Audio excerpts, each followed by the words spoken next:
Ganito, mula bukas tuwing hapon pagkatapos ng asyar, ay pili mo hanapin sa timeline ko ang i-upload ko na kadugtong ng video ito na ganito rin ang gagawin kong title. Dito ko lang papalitan sa part 1 ay gawin kong part 2 bukas.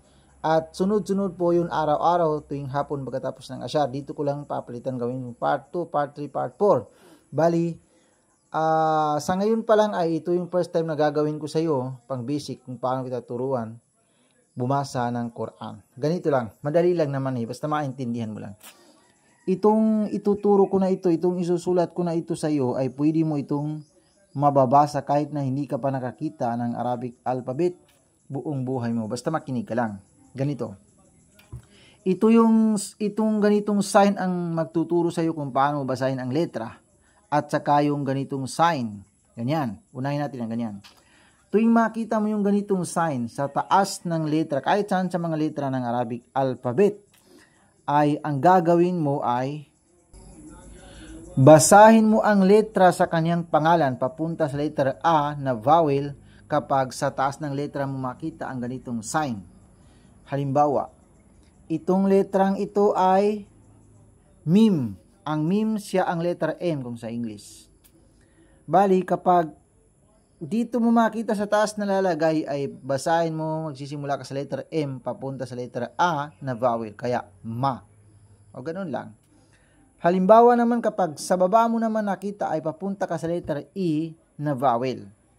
Bali sa taas at sa baba lang nalalagay ang ganyan na vowel. Kahit saan sa letra ng Arabic alphabet ay pwede mo makita. Papunta sa letter A kapag sa taas na letra nalalagay, papunta sa letter E kapag sa baba ng letra nalalagay. Bali, dagdagan natin ng ito ay nun. Ang nun siya ang letter N. Letter N. Bali, kapag dito makita na lalagay ang sign na ganito sa baba, ay basahin mo na magsisimula ka sa letter N papunta sa letter E, kaya ni. Kapag ganyan naman ay papunta sa letter A, kaya na. Ganun lang. Bali, halimbawa, dagdagan pa natin. Ito naman ay lam. Ang lam, ito ang letter L. Bali, kapag dyan mo makita sa taas na lalagay ang ganyan na sign, ay magsisimula ka sa letter L, papunta sa letter A, kaya la. Ganun lang. Kapag dito naman sa baba ay papunta ka sa letter E, kaya li. Bali, halimbawa, gawin natin itong Manila. Dito tayo maglalagay para magiging ma. Itong nun, dito tayo maglalagay para papunta sa E, bali ni. Bali, mani. Itong lam na letter L, dito tayo maglalagay sa taas para maging la. Bali, Manila. Pwede mo na mabasa, Manila. Bali, sa taas at sa baba lang ha. Kahit saan letra mo makikita, ay basahin mo papunta sa letter A, papunta sa letter E. Ganun lang. Bali, next, itong ganitong sign na naman ay sa taas lang ito nalalagay. Ito ay papunta sa letter O kung basahin. Papunta sa letter O, ganun din, gamitin mo ang pangalan ng letra. Halimbawa, gawin natin itong Manila, gawin nating Manalo. Mag-adjust lang tayo sa bawi lang tayo mag-adjust. Ito ay, wala tayong papalitan dyan, talagang ma. Ito ay, kanina ay dito ni. Gawin natin, ilipat natin dito sa taas, bali magiging bali mana. Gagamit tayo ng ganyan para papunta sa letter O, itong kanina na la. Gawin natin ay ganyan, kaya lu. Kaya mabasa mo na yan na manalo. Manalo. Ganyan yung halimbawa, ha? Papunta sa letter U, papunta sa letter A, letter E kapag sa taas sa baba. Bali, ganun yun. Huwag na natin patagalin para hindi maagaw ang attention mo sa iba. Ay dito na tayo sa itong isinulat ko kanina na yan. Sabi ko na mababasa mo yan. Sige nga. Gamitin mo yung naintindihan mo. Ito, isulat ko ulit ha. Ito ay fa. Letter P kung sa English. Kapag lalagyan ko ng ganyan ay magsisimula ka rin sa letter P papunta sa letter A. Kaya ikaw nang bahala kung paano basahin. Next, ito naman ay mim. Siya ang letter M.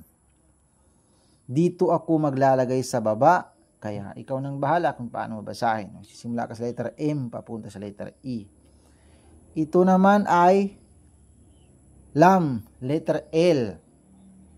Bali, dito ako maglalagay kaya magsisimula ka sa letter L papunta sa letter A. Kaya ikaw nang bahala kung paano basahin.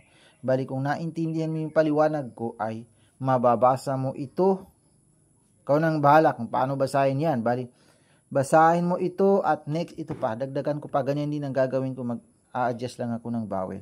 Ulitin ko lang, ito ay fa, letter P, ito ay mim, letter M, ito ay lam. Bali, ito naman, pansinin mo ha, mag-adjust ako ng vowel dito. Itong fa ay letter P, ganyan ang gagamitin ko yung papunta sa letter O. Itong mim, letter M, dito ako maglalagay papunta sa letter A. Itong mim, letter M, papunta sa letter A dahil sa taas. Itong lam naman ay gagawin ko, ganyan din ang gagamitin ko, kaya papunta rin sa letter O. Bali, magsisimula sa letter L, papunta sa letter O. Bali, paano mo basahin ito? Paano mo basahin yan? At ito pa, itong pangatlo pa. Para matrain mo yung sarili mo ba, itong fa, ganun pa rin, ulitin ko lang. Ulitin ko lang talaga. Sa vowel lang, pansinin mo ha, ganyan pa rin ang gamitin kong vowel. Papunta sa letter O, sisimula ka sa letter V, papunta sa letter O. Itong isa ay ganun din. Itong lam naman, dito rin ako maglalagay. Kung naintindihan mo yung paliwanag ko, ay mababasa mo yan. Sige, basahin mo. Paano basahin yan? Paano basahin yan? Paano basahin yan? Bali, ganyan. Bali, ulitin ko ha. Kung nabasa mo, pwede mo yung i-comment. Ulitin ko ha. Bukas ay magsisimula tayo ng Arabic alphabet. Tuturuan kita ng Arabic alphabet, paliwanag ko. Bali, ganito rin ang gagawin kong title ng video bukas, i-upload ko. Tuwing hapon, dito ko lang palitan, gawin kong part 2. Bali, hanggang dito na lang. Ikaw lang bahala kung paano mo basahin yan. Sige.